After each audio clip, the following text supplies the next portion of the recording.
آپ صرف اللہ کا بندہ بننا چاہتے ہیں، 3 مقابلے کرنے پڑیں گے۔ سب سے پہلے کس سے مقابلہ کرنا ہوگا؟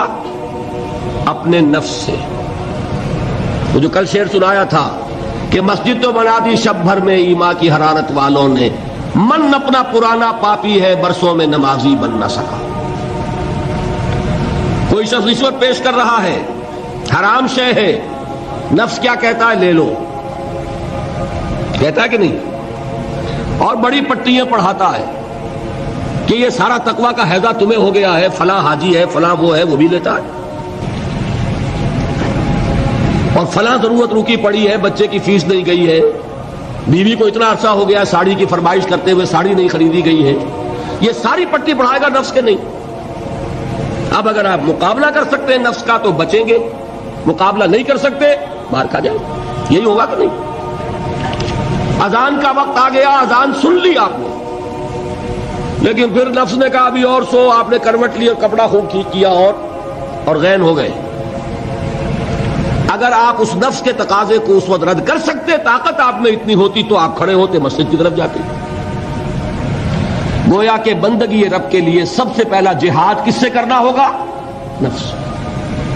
اچھا، نفس اکیلا نہیں ہے، اس کے پیچھے ایک بہت بڑا بدماش ہے، وہ شیطان لعین، وہ اسے اکساتا رہتا ہے، پھونکے مارتا ہے، الذی یوسوس فی صدور الناس، اشتعال پیدا کرتا ہے، پٹیاں پڑھاتا ہے، برائی کو مزین کرتا ہے، بے حیائی کو فیشن کا نام دیتا ہے، ناچ گانے کو وہ کلچر کا نام دیتا ہے، یہ سارا کچھ کر رہا ہے۔ تو اگر شیطان سے مقابلہ نہیں کر سکیں گے تو اللہ کی بندگی کر سکیں گے؟ تیسری چیز، معاشرہ بگڑا ہوا ہے، بگڑے ہوئے معاشرے کا ایک دباؤ ہے آپ پر، یہ بالکل ایسے جیسے ایک ہجوم ایک طرف جا رہا ہو تو ادھر جانا آسان اور مقابلے میں جانا بہت مشکل، زور لگانا پڑے گا نا۔ تو معاشرے کا رخ کچھ اور ہے، آپ کا رخ کچھ اور ہے، معاشرہ نہ خدا کو جانے نہ رسول کو جانے، آپ چاہتے ہیں اللہ اور اس کے رسول کے حکم پہ چلنا، کشمکش کرنی پڑے گی کہ نہیں؟ بہت پیارے ہیں وہ مصرے، زمانہ بات و نہ سازت تو با زمانہ ستیز، زمانہ تمہارے ساتھ اگر موافقت نہیں کر رہا، زمانے سے جنگ کرو۔ اور بے غیرت اور بے حمیت اور بودے اور بزدل اور کچے لوگوں کا اصول کیا ہے؟ زمانہ بات و نہ سازت تو با زمانہ بے ساز، زمانہ تمہارے ساتھ موافقت نہیں کرتا، بھائی تم زمانے کے رنگ میں رنگے جاؤ۔ آسان راستہ کون سا ہے؟ زمانہ تمہارے رنگ میں نہیں آتا، تم اس کے مطابق ڈھل جاؤ، کوئی تکلیف ہوگی؟ اور زمانہ تمہارے ساتھ اگر موافقت نہیں کر رہا، تم زمانے سے لڑو، تکلیف آئے گی کہ نہیں؟ 3 جہاد کرنے پڑیں گے تو انسان اللہ کا بندہ بن سکے گا۔ بات سمجھ میں آئی؟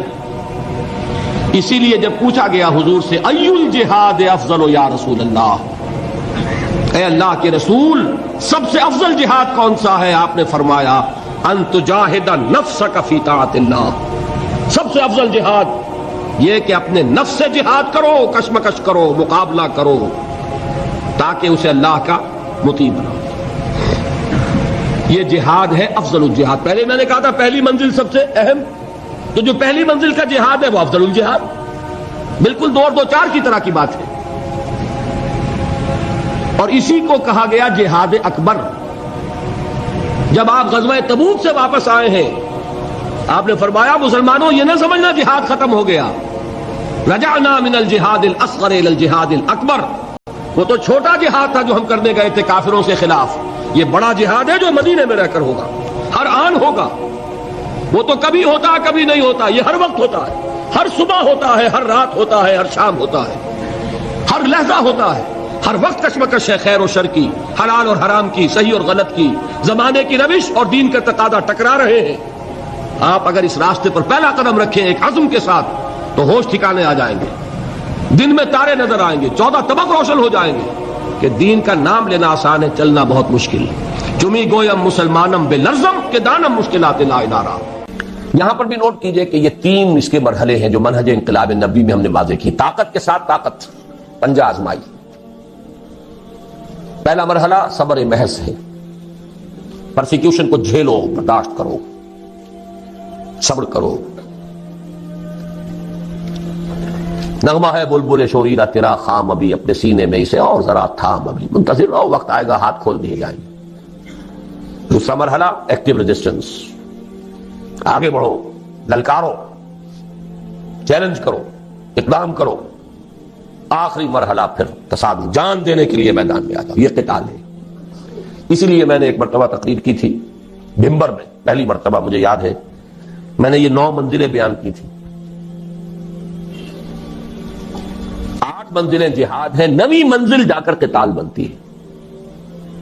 پہلی منزل پر 3 جہاد تھے نا، نفس سے، شیطان سے، بگڑے ہوئے معاشرے سے. دوسری منزل پر دعوت و تبلیغ بالحکمہ بالموعظہ جدال احسن. تیسری منزل پر صبر محض، پیسو ریزسٹنس، اقدام، چیلنج، ایکٹیو ریزسٹنس. 8 منزلیں جہاد. اور 9ویں منزل ان اللہ یحب الذین یقاتلون فی سبیلہ صفا کانہم بنیان مرصوص. گویا جہاد کی پہلی منزل مجاہدہ مع النفس، اور آخری اور 9ویں منزل قتال فی سبیل اللہ. واضح رہے کہ اسی کا منفی پہلو ہجرت ہے. بہت اہم بحث شروع ہوئی. جیسے اسلام کا منفی پہلو اطاعت کا تقوی ہے، حکم مانو، حکم پر عمل کرو، اطاعت. نافرمانی سے بچو، بات تو ایک ہی ہوئی. جہاد کا منفی رخ ہجرت ہے. اللہ کی بندگی کرنے کے لیے معاصی سے ہجرت کرنی ہوگی، حرام چیزوں سے ہجرت کرنی ہوگی. اسی لیے سوال کیا گیا ای الہجرت افضل یا رسول اللہ. جواب کیا تھا؟ ان تہجر ما کرہ ربک. سب سے افضل ہجرت یہ ہے کہ ہر اس شے کو چھوڑ دو جو تمہارے رب کو پسند ہے. اسی لیے تنظیم کے عہد نامے میں جب اللہ کے ساتھ معاہدہ ہے، انی واحد اللہ، نمبر 1 کس بات کا معاہدہ؟ ان اہجر کل ما یکرہہ، ہر اس شے کو چھوڑ دوں گا جس کو وہ پسند نہیں کرتا. واضح رہے کہ اسی کا منفی پہلو ہجرت ہے. چنانچہ اس کی بھی پہلی منزل ان تہجر ما کرہ ربک ہے، اور آخری یہ کہ اقامت دین کی جد و جہد میں وقت آنے پر گھر بار، مال و منال اور اہل و عیال کو چھوڑ کر نکل جایا جائے. اس کی بھی نیت ہونی، تیاری کیجیے نفسیاتی طور پر. آج بھی جائزہ لیجیے. اتنی گرفت تو نہیں ہے کہ کبھی پکار آئے اور بلایا جائے اور یہ بندھن مجھے باندھ کر رکھ لے. اگر ایسا ہے تو یہی تو خطرہ ہے. پھر آگے جا کر جو ہفتے اعمال کرانا ہے ابھی چھٹی کرو، سب کچھ کرنا اور پھر ہفتے اعمال کرا لینا. آپ کو معلوم ہے جنہوں نے ہجرت نہیں کی تھی، سورہ نساء میں کتنی اہم بحث آئی ہے. تو ہجرت، لیکن یہ کہ پورے لیول کے اوپر غلط خیالات ذہن سے نکالو، غلط نظریات نکالو، ہجرت ہے. غلط صحبت کو چھوڑو، ہجرت ہے. نخلہ و نترکو من یفجرک، ہجرت ہے. دوستیوں کو چھوڑو، ہجرت ہے. محبتوں کو کاٹو اس تلوار سے، ہجرت ہے. تو جیسے جہاد، جیسے سانس ہے اس کی آمد و شد، آنا اور جانا، اسی طرح جہاد اور ہجرت ہے. کچھ لوگ جو ہے وہ اصطلاحی مفہوم لے کر اور نہ معلوم کہاں سے کہاں، جب نیت میں فتور ہو، کام چوری ہو تو خوہ بدرہ بہانا ہے کسی یار. جہاد اور ہجرت لازم و ملزوم، ایک مثبت ایک منفی، کرنٹ چل ہی نہیں سکتا. ایک پازیٹو وائر، ایک نیگیٹو وائر. جہاد کی پہلی 2 منزلوں کے لیے اصل آلہ و ہتھیار قرآن مجید ہے. نفس سے جہاد کریں گے، کس شے سے؟ کیسے ماریں گے نفس کو؟ اس کو پاک کرنا ہے کس سے؟ قرآن سے. یا ایھا الناس قد جاءکم موعظۃ من ربکم وشفاء لما فی الصدور. شیطان سے لڑو گے کس تلوار سے؟ کشتن ابلیس کار مشکل است، زاں کہ او گم اندر اعماق دل است. خوشترا باشد مسلمان اشکنی، کشتہ شمشیر قرآن اش. جاہدہم بہ جہادا کبیرا. دوسری منزل قرآن، تذکیر قرآن سے، تبشیر قرآن سے، انذار قرآن سے، دعوت قرآن کی، تبلیغ قرآن کی، وہ سارا برکت و محور اس کا. اوحی الی ھذا القرآن لانذرکم بہ ومن بلغ فلقد یسرناہ بلسانک لتبشر بہ المتقین وتنذر بہ قوما لدا. نفس کے خلاف جہاد کرنا ہے، ومن اللیل فتہجد بہ نافلۃ لک. دعوت کے لیے غلط نظریات کا انکار کرنا ہے قرآن کے ذریعے، ایمان کا اس بات کرنا ہے قرآن سے ہوگا. نور یہ ہے، اندھیاروں سے یہ نکالے گا. لِيُخْرِجَكُم مِّنَ الظُّلُمَاتِ إِلَى النُّورِ فَآمِنُوا بِاللَّهِ وَرَسُولِهِ وَالنُّورِ الَّذِي أَنزَلْنَا وَجَاهِدْهُمْ بِهِ جِهَادًا كَبِيرًا. مکی دور کی شمشیر قرآن اتر کر ہرا سے سوئے قوم آیا اور ایک نسخہ کیمیا سا. جہاد کی پہلی دو منزلوں کے لیے اصل آلہ و ہتھیار قرآن مجید ہے، یعنی جہاد بالقرآن. چنانچہ مجاہدہ مان نفس کا مؤثر ترین ذریعہ ہے قرآن کے ساتھ قیام اللیل یا تہجد، اور دعوت و تبلیغ کا پورا عمل بھی قرآن حکیم ہی کی اساس پر اور اسی کے ذریعے ہونا چاہیے. یتلو علیہم آیاتہ ویزکیہم ویعلمہم الکتاب والحکمہ، سارا اساسی منہاج قرآن کے گرد گھوم رہا ہے. تیسری اور آخری منزل عہد حاضر میں جہاد بالید کی موضوع ترین صورت فواحش و منکرات کے خلاف پرامن مظاہرے ہیں. صرف مظاہرہ نہیں، پکیٹنگ، گھیراؤ، جلاؤ نہیں، گھیراؤ نہیں ہونے دیں گے. بل حافظون لحدود اللہ، چلاؤ گولی، مار دو جتوں کو مارتے ہو. شہادت مطلوب و مقصود مومن، نہ مال غنیمت نہ کشف کشاد. یہ میرا کل کا موضوع ہے، لیکن یہ کہ یہاں جہاد بالید کسی کو نہیں المنکر بالید کہا ہے. من رأى منكم منكرا فليغيره بيده فإن لم يستطع فبلسانه فإن لم يستطع فبقلبه وذلك ضعف الإيمان. ومن جاهدهم بيده فهو مؤمن ومن جاهدهم بلسانه فهو مؤمن ومن جاهدهم بقلبه فهو مؤمن وليس وراء ذلك من الإيمان حبة خردل. لیکن نوٹ کیجئے، لیکن اس میں نوبت فقہائے کرام کی طے کردہ شرائط کے تحت قتال یعنی جہاد بالسیف تک بھی آ سکتی ہے. اس کو یہ سمجھ لینا کہ یہ سرے سے اب دائرے سے خارج ہو گیا، یہ تو قادیانیوں کا خیال ہے، اور بالفعل ہمارے بہت سے علماء اسے خارج کیے بیٹھے، بڑے بڑے مفکرین خارج کیے بیٹھے. بعض لوگوں کو یہ مغالطہ لاحق ہو گیا ہے فاسق و فاجر حکمرانوں کے خلاف خروج نہیں ہو سکتا. یقیناً بعض ایسی احادیث ہے، لیکن دوسری احادیث بھی موجود ہے. جب ایک ہی حدیث سے آپ سارا مسئلہ نکالیں گے تو بڑی گمراہی میں آ جائیں گے. من قال لا الہ الا اللہ دخل الجنہ، یہاں تو ایمان بالرسالت بھی ثابت نہیں ہوتا. جس نے کہا لا الہ الا اللہ جنت میں داخل ہو جائے گا، لیکن آپ پورا مورچہ لگا دیں کہ نہیں نہیں، ایمان بالرسالت لازم ہے، ایمان بالآخرت لازم ہے، ایمان بالقرآن لازم ہے، پھر اس کے عملی تقاضے لازم ہیں. تو اس کو بھی اچھی طریقے سے سمجھ لیجئے. قتال اور فساق و فجار حکمرانوں کے خلاف طاقت کا استعمال، لیکن اس کی شرائط ہے. امام ابو حنیفہ جن کو میں سید الفقہاء سمجھتا ہوں، انہوں نے اس کے لیے واضح طور پر کہا کہ نہیں المنکر اگر زبان سے مؤثر نہیں ہو رہا تو فبالسیف، تلوار، لیکن اس کے لیے طاقت اتنی بہم پہنچ چکی ہو. یہ نہیں کہ 4 آدمی اکٹھے کیے 4 کو مروا دیا، پھر آگے چلے، پھر 10 کو اور اکٹھے کیے 10 کو مروا دیا. یہ نہیں، ہنگامہ کیا، جماعت بنائیے، قوت جمع کیجئے، تربیت دیجئے، منظم کیجئے، مرتب تعداد اتنی کہ جو بھی آپ کے اندازے ہیں اس کے اعتبار سے، ویسے کچھ ہے کہیں سے آ جائے بورڈ فرام دی بلو، وہ بات دوسری ہے، لیکن ہر اندازے میں آپ یہ تقریباً یہ یقین رکھیں کہ اب اتنی طاقت ہے کہ ہم بدل دیں گے اس نظام کو، کامیابی ہو جائے تب جا کر اس کا امکان ہے، ورنہ نہیں. ٹیررزم جو ہے جو چل رہا ہے آج کل، ادھر حقیقت جہاد اور قتال کو بدنام کرنے والی چیزیں ہیں، لیکن یہ کہ اس کو خارج کر دینا اس کی غلط ہے. اس میں نوبت فقہاء کرام کی طے کردہ شرائط کے تحت قتال یعنی جہاد بھی سیف تک بھی آ سکتی ہے. یہ ہے جہاد کی بحث. پہلا جو لازمی تقاضا ہے ان 3 فرائض کے لیے وہ ہے جہاد.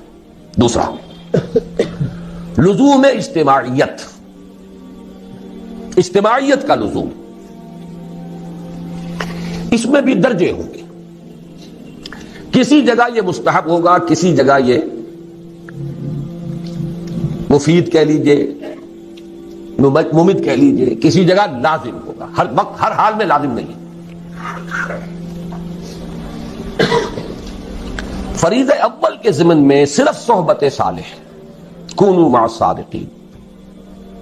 اللہ کا بندہ بننا ہے آپ کو، نفس سے جہاد کرنا ہے، شیطان سے کرنا ہے، معاشرے سے کرنا ہے، تو ایسے لوگوں کی معیت تلاش کریں، ایسوں کا قرب، ایسوں کی صحبت جو یہی کام کر رہے ہوں، یہی کرنا چاہتے ہوں. اس سے تقویت پہنچے گی آپ کو. مرید کسے کہتے ہیں؟ ارادہ کرنے والا. آپ نے ارادہ کیا ہے اور بھی ہے، اس نے بھی ارادہ کر لیا ہے، یہ مرید جمع ہو. اس سے یقیناً تقویت حاصل ہوگی.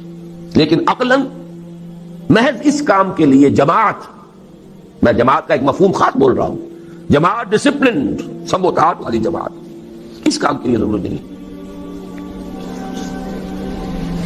نمبر 2، اسی طرح فریضہ ثانی کے ضمن میں درس گاہوں، اداروں، انجمنوں اور سوسائٹیوں سے پورا ہو سکتا.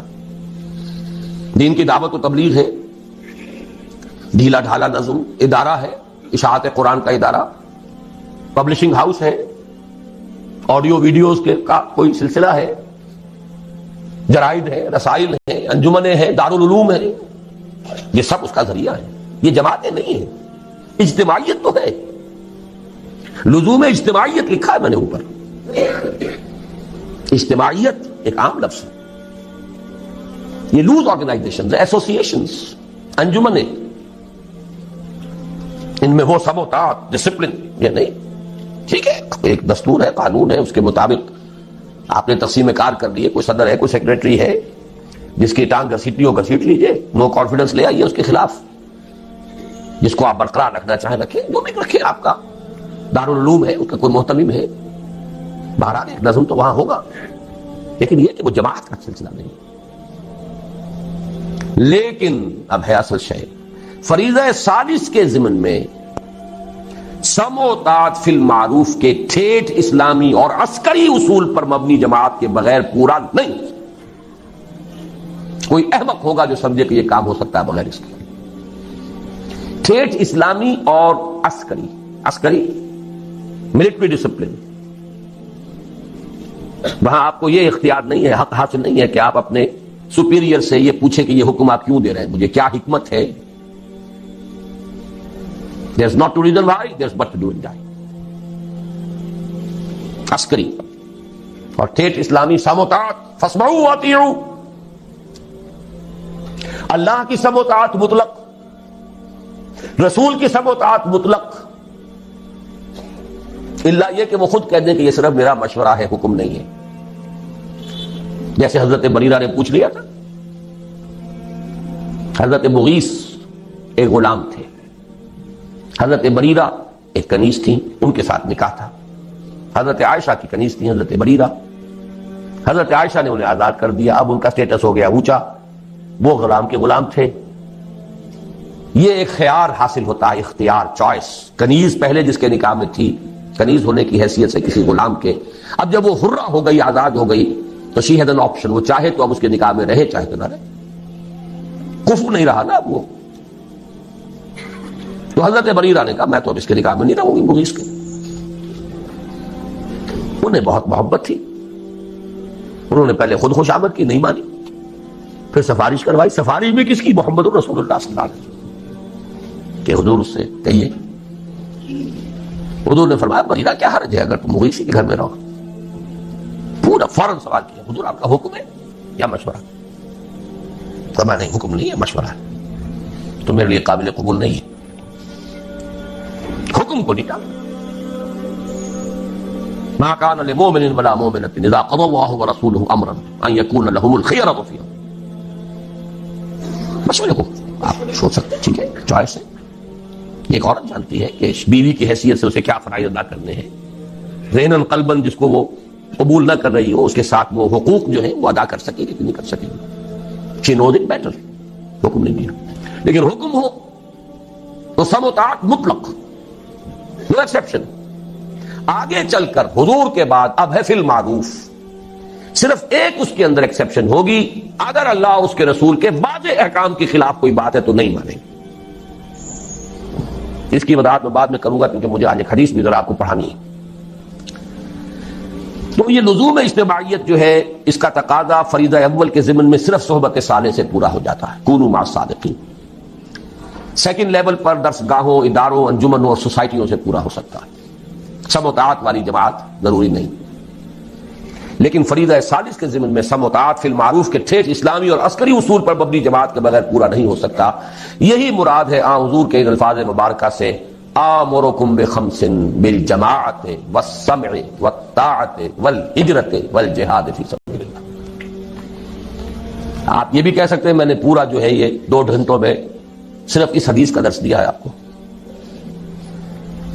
جہاد اور ہجرت جڑے ہوئے بریکٹڈ، سم و طاعت جڑے ہوئے بریکٹڈ، جماعت پلس بریکٹ شروع، سم جمع طاعت بریکٹ بند، جمع بریکٹ شروع، بلکہ ضرب، یہاں جمع نہیں ضرب، بریکٹ شروع جہاد پلس ہجرت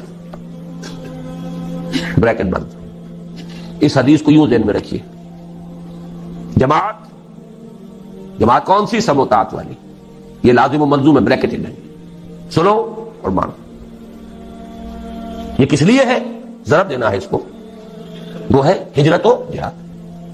آمرکم بخمس بالجماعت والسمع والطاعت والہجرت والجہاد فی سبیل اللہ. تیسرا لزوم بیعت. تو نماز کے لیے وضو کے لیے پاک پانی. بیعت جو ہے، ایک تو ہے بیع، وہ تو اللہ سے ہوئی، جان و مال اس کے حوالے، جنت ہم کے امیدوار ہیں. ایک ہے بیعت کسی انسان کے ہاتھ پر. وہ انسان رسول بھی تھے تو انسان تھے، ان کے ساتھ بیعت سم و طاعت مطلقاً. اب آپ کے بعد جو انسان ہے غیر معصوم ہے، چاہے وہ ابو بکر ہو، ان کے ساتھ سم و طاعت فی المعروف. بالکل میتھمیٹیکل سمجھیے ان چیزوں کو. لیکن بیعت کے ضمن میں بھی ایک ہی طرح کا تقاضا نہیں ہے، تینوں لیولز پر کچھ فرق ہو جائے. پہلے 2 فرائض کے ضمن میں بیعت سلوک و ارشاد کی صورت میں کفایت کرتی ہے، لیکن یہ جو بیعت ہمارے ہاں چل رہی ہے، سلوک اور ارشاد کی بیعت، بہت اچھی بات ہے کہ اس کے لیے بھی لفظ بیعت استعمال ہوا، تاکہ معلوم ہو کہ یہ ہمارے دین کا ایک مستقل اس کی اصطلاح ہے، اس کا ایک فکر ہے. اور وہ بیعت عقبہ اولا کے ساتھ میں سمجھتا ہوں کہ اس کا ربط اور تعلق ہے. بیعت ارشاد، پہلی بیعت حضور نے یہی لی تھی، شرک نہیں کریں گے، چوری نہیں کریں گے، زنا نہیں کریں گے، تہمت نہیں لگائیں گے وغیرہ. اور جس نیک بات کا آپ حکم دیں گے وہاں معروف تھا. یہ پہلا درجہ تھا اس بیعت کا. بھی آج وہ بیعت ازروئے قرآن صرف بیعت النساء ہے. یہ سلوک کی بیعت زنانہ بیعت ہے، یہ مردانہ بیعت نہیں ہے، زنانہ بیعت. غور کر لیجئے اس کو. قرآن حکیم نے وہی الفاظ دیے، حالانکہ سورہ ممتحنہ سن 6-7 میں نازل ہو رہی ہے. بیعت عقبہ اولا سن 10 میں، سن 10 نبوی، ہجرت سے 1.5-2 سال قبل لی جا رہی ہے. ایک فصل ہے 8-9 برس کا، لیکن وہی الفاظ جو بیعت عقبہ اولا کے تھے وہی قرآن میں آئے. بیعت النساء، یہ زنانہ بیعت ہے، مردانہ بیعت نہیں ہے. مردانگی تو چاہیے، وہ میدان میں جب آنا ہے. مردانہ بیعت وہاں درکار ہے، وہ فرض خواتین پر نہیں. زنانہ بیعت لیکن ہے بیعت. اس کے بارے میں ہمارے ہاں وہ جو اہل حدیث مسلک کے لوگ ہیں وہ اس کی نفی کر دیتے، کوئی بیعت نہیں، اس کا کوئی اصول نہیں، کوئی اس کا ثبوت نہیں. غلط بات ہے. بیعت عقبہ اولا بیعت ہی یہی ہے، بیعت النساء بیعت ہی یہی ہے. بیعت ارشاد ہے، وہ بھی صحیح ہے، حق ہے، لیکن وہ بیعت جو مردوں سے مطلوب ہے وہ کچھ اور ہے. اگر یک قطرہ خونداری اگر مشتے پرے داری بے ابا من تو آمودم طریق شاہ بازی راہ. مردانگی اس کے لیے بیعت جو ہے وہ ہے نمبر 3. فریضہ ثالث کے ضمن میں بیعت سموتات فی المعروف کی صورت لازمی و لابدی. اب میرے پاس اور الفاظ نہیں ہے جس کو میں تاکید کیسے دوں کیسے کروں. لازمی ہے لابدی ہے, کوئی اس سے رستگاری نہیں. یا تو کہیے کہ وہ فرض ہے ہی نہیں, ٹھیک ہے چھٹی ہو گئی. جس گاؤں جانا نہیں اس کا راستہ کا ہے کو پوچھنا. اگر مانتے ہیں کہ وہ فرض ہے, بلند ترین منزل کے لیے جد و جہد فرض, تو کوئی پاگل ہوگا, احمق ہوگا, ڈھیٹ ہوگا جو اس کے لزوم کا انکار کرے. فریضہ ثالث کے ضمن میں بیعت سموتات فی المعروف کی صورت لازمی اور لابدی, اسی کی جانب اشارہ ہے مسلم شریف کی روایت عن عبداللہ ابن عمر رضی اللہ تعالی عنہما میں, جس میں حضور صلی اللہ علیہ وسلم کے الفاظ مبارکہ وارد ہوئے ہیں کہ من مات ولیس فی عنقہ بیعۃ مات میتۃ جاہلیۃ. جو شخص مرا اس حال میں کہ اس کی گردن میں بیعت کا قلادہ نہیں تھا, وہ جاہلیت کی موت مرا ہے, ایمان اور اسلام کی موت نہیں مرا ہے. جو لوگ اس بیعت ارشاد کو سمجھ لیتے ہیں کہ یہ تقاضا پورا ہو رہا ہے, وہ اپنے آپ کو دھوکہ دے رہے ہیں. یہ دوسری بیعت کا تذکرہ ہے. اس حدیث کے بارے میں بھی میرے جو الفاظ تھے اوریجنل ان میں میں نے تھوڑا سا اضافہ کیا. اس پر اصل میں مجھے متنبہ کیا تھا مولانا سید حامد میاں رحمۃ اللہ علیہ نے, جو ہمارے مستشارین میں سے تھے تنظیم کے. وہ چونک گئے اس کو دیکھ کر, کہنے لگے آپ جس طرح اس کو لازم قرار دے رہے ہیں, یہ مفہوم تو ہمارے بزرگوں اور اسلاف میں سے کسی نے بیان نہیں کیا کہ اس معنی میں یہ بیعت جو ہے لازم ہے. میں نے انہیں ایک جواب دیا بڑی ٹیکنیکل ٹرمز میں. مولانا عصمت اللہ صاحب سمجھیں گے اس ٹیکنیکل ٹرمینالوجی کو. میں نے کہا مولانا پہلی بات تو یہ ہے کہ کسی شے کا عدم ذکر اس کے عدم وجود کو مستلزم نہیں ہے. کسی شے کا ذکر نہ کیا جائے تو اس کا مطلب یہ نہیں کہ وہ ہے نہیں. یہاں کتنے لوگ ہیں, میں کچھ لوگوں کا ذکر کرتا ہوں تو اس سے باقی لوگوں کی نفی تو نہیں ہو جائے گی. اگر اسلاف میں سے کچھ لوگوں نے اس کا ذکر نہیں کیا تو اس سے یہ لازم نہیں آتا کہ تھا ہی نہیں. مثال دی, اور میں بہت ہی اللہ کا شکر ادا کرتا ہوں کہ میرے علم میں وہ مثال آ گئی تھی, کیونکہ میرے استاد بھی تھے مولانا منتخب الحق قادری.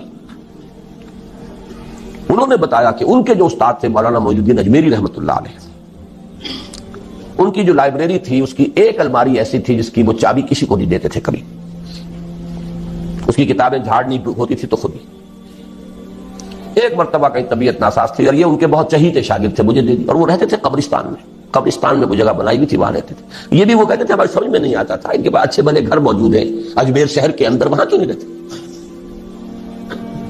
اور پھر یہ کہ وہاں پہ کچھ لوگ آتے رہتے تھے ولایتی کہتے تھے پٹھان, اس وقت جو افغان پٹھان ولایتی آتے رہتے تھے. ایک دفعہ طبیعت ناساز تھی, انہوں نے فرمایا کہ تم ذرا میری الماری یہ صاف کر. تو میں نے دیکھا اس میں رجسٹر تھا جس میں ان لوگوں کے نام درج تھے جنہوں نے ان سے بیعت جہاد کی ہوئی تھی, اور یہ شاگرد چہیتے ترین شاگرد, انہیں پتا بھی نہیں. تو عدم ذکر عدم وجود کو مستلزم نہیں. سمجھ لیجیے بات, جس کی مثال یہ ان کے علم میں آیا کہ وہ تو بیعت جہاد وہ دے رہے تھے, لیکن یہ کہ ابھی انہوں نے اس کو خفیہ رکھا ہوا. لیکن بہرحال میں نے یہ بعد میں ہمارے ایک رفیق ڈاکٹر تقی الدین صاحب نے بھی پھر کچھ اس پر گفتگو کی تھی, تو میں نے اس میں اپنی رائے میں ایک ترمیم کی ہے. پہلی میری رائے یہ تھی کہ صرف 2 ہی صورتیں ممکن ہیں, یا تو اسلامی نظام حکومت قائم ہے تو اس کے سربراہ سے بیعت سموتات فی المعروف ہوگی, نہیں ہے تو اس کو قائم کرنے کے لیے جماعت قائم کرنی ہوگی, اس کے سربراہ سے بیعت سموتات فی المعروف ہوگی. تیسری صورت ممکن ہی نہیں.